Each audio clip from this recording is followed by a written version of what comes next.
नमस्कार दोस्तों, मैं दिनेश मालविया। कक्षा 12 के इतिहास हम पढ़ रहे हैं। एनसीईआरटी पे आधारित जो कक्षा 12 का अध्याय है, पहला अध्याय हम कंप्लीट कर चुके हैं, जिसके अंदर 8 से 9 क्लासें अलग-अलग हुई है और एक ही क्लास का वीडियो जिसके अंदर पूरा यूनिट यानी पूरा अध्याय कंप्लीट हो गया है। अगर आपने नहीं देखा है तो डिस्क्रिप्शन में लिंक मिल जाएगा, जहाँ से आप उस वीडियो को भी देख सकते हो। आज बात करेंगे अध्याय 2 की, जिसके अंदर राजा, किसान और नगर और आरंभिक राज्य और अर्थव्यवस्थाएं लगभग 600 ईसा पूर्व से 600 ईस्वी यानी 600 ईसा पूर्व यानी ईसा मसीह के जन्म से 600 साल पहले और 600 ईस्वी यानी ईसा मसीह के जन्म के 600 साल बाद यानी 600 और 600 1200 साल के बारे में हम बात करेंगे। हड़प्पा सभ्यता के 1500 वर्ष बाद 1500 वर्ष लगभग 1200 के आसपास यानी 1500 वर्ष के आसपास हड़प्पा सभ्यता के बाद की बात करेंगे। लंबे अंतराल यानी इतना समय बीत जाने के बाद उपमहाद्वीप यानी भारत के विभिन्न भागों में कई प्रकार के विकास हुए और यही काल था जब सिंधु नदी यानी सिंधु नदी जो भारत के अंदर बहती है और पाकिस्तान में बहती थी, क्योंकि पाकिस्तान उस समय भारत का हिस्सा था, और इसकी उपनदियाँ यानी छोटी छोटी नदियाँ जो सिंधु नदी में आके मिलती थी के किनारे रहने वाले लोगों द्वारा ऋग्वेद का लेखन किया गया। तो यहाँ से आपके इम्पोर्टेंट प्रश्न बनता है कि ऋग्वेद का लेखन कौन सी नदियों के किनारे किया गया? सिंधु नदी के किनारे ऋग्वेद का लेखन किया गया। उत्तर भारत, दक्कन पठार क्षेत्र, उत्तर भारत और दक्कन पठार यानी दक्कन का मतलब था दक्षिण, और कर्नाटक जैसे उपमहाद्वीप के कई क्षेत्रों में कृषक बस्तियां अस्तित्व में आई।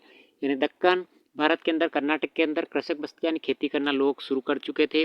साथ ही दक्कन और दक्षिण भारत के क्षेत्र में चरवाह बस्तियों के प्रमाण भी मिलते हैं। चरवाह यानी ऐसे व्यक्ति जो अपने पशुओं को चराते थे, उनकी बस्तियों के यानी एक जगह टिक के रहते थे, कुछ समय तक अपने पशुओं को लेकर दूसरे स्थान पर चले जाते थे, उनके चिन्ह मिले हैं।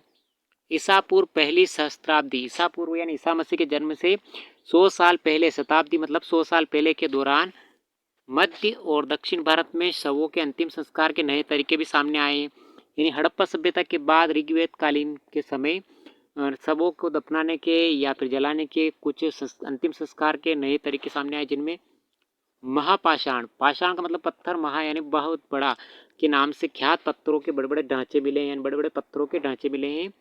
और कई स्थानों पर पाया गया है कि शवों के साथ विभिन्न प्रकार के लोहे से बने उपकरण और हथियारों को भी दफनाया गया है।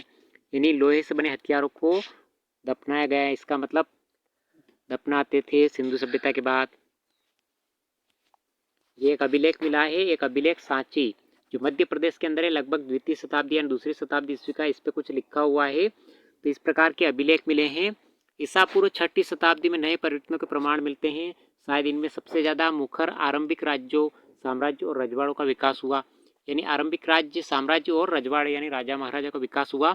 इन राजनीतिक प्रक्रिया के पीछे कुछ अन्य परिवर्तन थे। इनका पता कृषि उपज को संगठित करने के तरीके से चलता है, यानी खेती करते थे संगठित रूप से। इसी तरह इसी के साथ साथ लगभग पूरे उपमहाद्वीप में नगरों का उदय हुआ। यानी उपमहाद्वीप यानी भारत के अंदर नगरों का उदय हुआ, यानी नगर बनने लगे जहाँ पे लोग बड़ी संख्या में रहने लगे। इतिहासकार इस प्रकार के विकास का आंकलन करने के लिए अभिलेख, अभिलेख यानी किसी धातु या कठोर सतह पर लिखे गए लेख, ग्रंथ, बहुत सारे ग्रंथ, सिक्के, सिक्कों के ऊपर कुछ लिखा हो उनके माध्यम से, और चित्रों जैसे विभिन्न प्रकार के स्रोतों का अध्ययन करते हैं, जैसा कि हम आगे पढ़ेंगे। एक जटिल प्रक्रिया है और आपको यह भी अभ्यास होगा कि इन स्रोतों से विकास की पूरी कहानी। आगे बात करेंगे प्रिंसेप और प्रियदर्शी। यहाँ से प्रश्न बनता है आपके इंपॉर्टेंट, बार बार एग्जाम में प्रश्न बनता है और कंपटीशन एग्जाम के लिए भी यहाँ से प्रश्न बनता है, जिसको अंडरलाइन करके आप लिख ले कि अभिलेखों के अध्ययन को अभिलेख शास्त्र कहते हैं। इसके अलावा महत्वपूर्ण प्रश्न आपके बनता है भारतीय अभिलेख विज्ञान में उल्लेखनीय प्रगति। 1830 के दशक में, दशक का मतलब होता है 10 साल, जब ईस्ट इंडिया कंपनी यानी जिस समय अंग्रेज भारत के अंदर आए थे, एक अधिकारी था जिसका नाम था जेम्स प्रिंसेप ने ब्राही और खरोष्टी लिपियों का अर्थ निकाला। तो यहाँ से आपके प्रश्न बनता है कि 1830 ईस्वी में ईस्ट इंडिया कंपनी के अधिकारी जेम्स प्रिंसेप ने ब्राह्मी और खरोष्टी लिपि का अर्थ निकाला। तो ब्राह्मी और खरोष्टी लिपि का अर्थ सर्वप्रथम किसने निकाला? जेम्स प्रिंसेप ने। कब निकाला? 1830 में। इन लिपियों का उपयोग सबसे आरंभिक अभिलेखों और सिक्कों में किया गया। ब्राह्मी लिपि का और खरोष्टी लिपियों का प्रयोग जो होता था अभिलेख और सिक्कों के ऊपर लिखने में किया जाता। प्रिंसेप को पता चला कि अधिकांश अभिलेख सिक्कों पर पियदसी यानी अधिकांश अभिलेखों पर, अभिलेख यानी धातु के लिखे या कठोर सतह पर लिखे अभिलेखों और सिक्कों पर पियदसी यानी मनोहर मुखाकृति वाला राजा नाम लिखा हुआ है। पियदसी जिसका अर्थ होता है मनोहर मुखाकृति वाला राजा लिखा हुआ मिला। कुछ अब अन्य अभिलेखों पर राजा का नाम अशोक भी लिखा है, कुछ अन्य अभिलेखों पर राजा का नाम अशोक भी मिला है। अशोक यानी सम्राट अशोक हो सकता है। बौद्ध ग्रंथों के अनुसार अशोक सर्वाधिक प्रसिद्ध शासकों में से एक था, यानी बौद्ध ग्रंथों के अनुसार बता सकते हैं कि सम्राट अशोक सर्वाधिक प्रसिद्ध था। इस सोच से आरंभिक भारत के राजनीतिक इतिहास के अध्ययन को नई दिशा मिली, क्योंकि भारतीय और यूरोपीय विद्वानों ने उपमहाद्वीप पर शासन करने वाले प्रमुख राजवंशों की वंशावली की पुनर्रचना कर विभिन्न भाषाओं में लिखे अभिलेखों ग्रंथों का उपयोग किया। यानी जो विभिन्न भाषाओं में लिखे गए ग्रंथ थे राजा महाराजा के राजवंश से संबंधित, वो भारतीय विद्वानों और यूरोपीय विद्वानों ने लिखे। इसके अलावा 20वीं शताब्दी के आरंभिक दशकों पर उपमहाद्वीप के राजनीतिक इतिहास का एक सामान्य चित्र तैयार हो गया। इसके बाद विद्वानों ने अपना ध्यान राजनीतिक इतिहास के संदर्भ में और लगाया और छानबीन करने की कोशिश की कि क्या कोई राजनीतिक परिवर्तन और आर्थिक एवं सामाजिक विकास के बीच कोई संबंध था। शीघ्र ये आभास हो गया कि इनमें संबंध तो थे, लेकिन संभवतः सीधे संबंध हमेशा नहीं थे। अब बात करते हैं अभिलेख। अभिलेख किसको कहते हैं? अभिलेख की बात कर रहे हैं, इसको इंपॉर्टेंट लगा ले और अपनी कॉपी में लिख ले। अभिलेख उन्हें कहते हैं जो पत्थर, धातु या मिट्टी के बर्तन जैसी कठोर सतह पर खुदे होते हैं। इस परिभाषा को आप याद कर ले। अभिलेखों में उन लोगों की उपलब्धियां, क्रियाकलाप या विचार लिखे जाते हैं जो उन्हें बनवाते हैं, यानी राजा महाराजा इन्हें बनवाते हैं।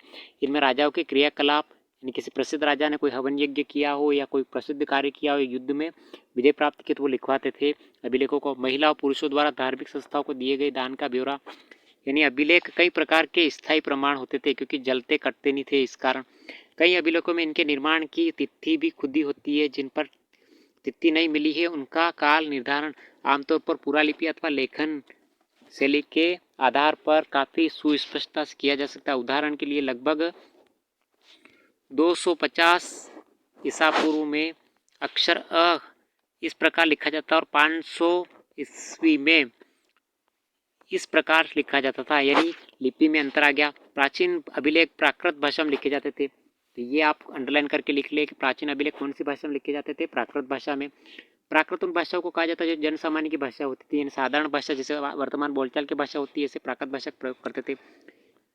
इस अध्याय में अजातशत्रु और अशोक जैसे शासकों के नाम प्राकृत भाषा में लिखे मिले हैं। तो यहाँ से भी आपके प्रश्न बनता है कि अजातशत्रु और अशोक जैसे शासकों के नाम कौन सी भाषा में लिखे मिले हैं? प्राकृत भाषा में, क्योंकि ये नाम प्राकृत अभिलेखों से प्राप्त हुए हैं। प्राकृत यानी प्राकृत अभिलेखों मिले हैं। आपको यहाँ तमिल, पाली और संस्कृत जैसी भाषाओं के शब्द मिलेंगे, क्योंकि इन भाषाओं में भी अभिलेख मिलते हैं। यह संभव है कि लोग अन्य भाषा भी बोलते थे, लेकिन इनका उपयोग लेखन कार्य में नहीं किया जाता, यानी बोलचाल की भाषा अलग। अब आगे बात करते हैं प्रारंभिक राज्य। प्रारंभिक राज्य कैसे थे? 16 महाजनपद के बारे में बात करेंगे। यानी 16 महाजनपद एक ऐसा टॉपिक है जिसके अंदर से REET, 3rd grade, 2nd grade, 1st grade या कोई भी एग्जाम हो, सब में प्रश्न बनता है लगातार। 16 महाजनपद को आप रट ले, पूरी तरह से याद कर ले। कॉम्पिटिशन एग्जाम और 12वीं क्लास के लिए महत्वपूर्ण प्रश्न। आरंभिक भारतीय इतिहास में 6ठी शताब्दी ईसा पूर्व, यानी 6ठी शताब्दी ईसा पूर्व को एक महत्वपूर्ण परिवर्तन काल माना जाता है। अब क्यों माना जाता है, इसके बारे में डिटेल से पढ़ते हैं। इस काल को प्राय आरंभिक राज्यों, नगर, लोहे के बढ़ते प्रयोग और सिक्कों के विकास के साथ जोड़ा जाता है। यानी 6ठी शताब्दी ईसा पूर्व में लगभग आरंभिक बड़े बड़े नगर बने थे, राज्य बने थे, और लोहे का प्रयोग, यानी लोहे की खदानें मिली थी और सिक्कों का बहुत ज़्यादा प्रयोग होने लगा था। इसी काल में बौद्ध तथा जैन धर्म सहित विभिन्न दार्शनिक विचारधारा का विकास हुआ। यानी 6ठी शताब्दी ईसा पूर्व के आसपास से जैन धर्म और बौद्ध धर्म का विकास हुआ। बौद्ध और जैन धर्म के बारे में हम आरंभिक ग्रंथों महाजनपद नाम से 16 राज्यों का उल्लेख मिलता है। यानी 16 राज्यों का उल्लेख कौन कौन से ग्रंथों में मिलता है? यहाँ से भी आपके इंपॉर्टेंट प्रश्न बनता है, इसको भी आप लिख ले और याद कर ले कि बौद्ध और जैन धर्म के आरंभिक ग्रंथों में महाजनपद नाम से 16 राज्यों का उल्लेख मिलता है। यानी 16 ऐसे राज्य जो महाजनपद, जनपद से बड़े महाजनपद के नाम से जाने जाते थे, प्रसिद्ध थे। यद्यपि महाजनपदों के नाम की सूची इस ग्रंथ में एक समान नहीं है, लेकिन प्राय वज्जी, मगध, कौशल, कुरु, पांचाल, गांधार और अवंती जैसे नाम प्राय मिलते हैं। इससे स्पष्ट है कि उक्त महाजनपद सबसे महत्वपूर्ण महाजनपदों में गिने जाते होंगे। तो इनको आप लिख ले, वज्जी, मगध, कौशल, कुरु, पांचाल, गांधार और अवंती महत्वपूर्ण महाजनपद है 16 महाजनपदों में। अधिकांश महाजनपदों पर राजा का शासन होता था, लेकिन गण संघ के नाम से प्रसिद्ध राज्यों में कई लोगों का शासन करता था। यानी कहीं कहीं पे राजा शासक होता था, कहीं पे गण यानी लोगों के द्वारा चुना जाता था राजा। इस समूह का प्रत्येक व्यक्ति राजा कहलाता। भगवान महावीर और भगवान बुद्ध इन्हीं गणों से संबंधित थे। इन भगवान महावीर और गौतम बुद्ध दोनों गणों से संबंधित ही थे। वज्जी संघ की ही कुछ भांति कुछ राज्यों में भूमि सहित अनेक आर्थिक स्रोतों पर राजा गण सामूहिक नियंत्रण रखते थे। यद्यपि स्रोतों के अभाव में इन राज्यों के इतिहास पूरी तरह नहीं लिखे जा सकते, लेकिन ऐसे कई राज्य हैं लगभग 1000 साल तक बने रहे।